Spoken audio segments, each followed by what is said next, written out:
Kommunalvalget den 19. november er et vigtigt valg.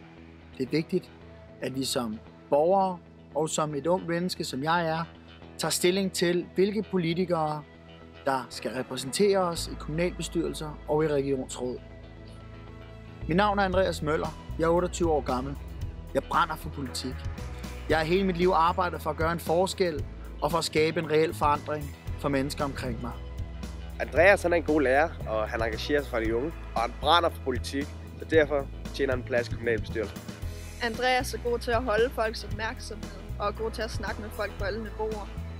Politik er vigtigt. Politik er faktisk meget vigtigt. Det er vigtigt, at folk går ned og stemmer på de repræsentanter, der skal sidde i deres kommunalbestyrelse.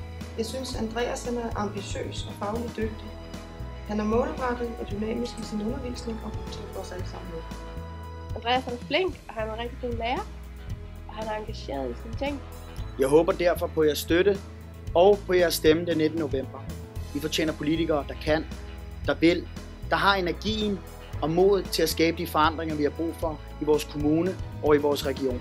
Derfor stem på mig den 19. november.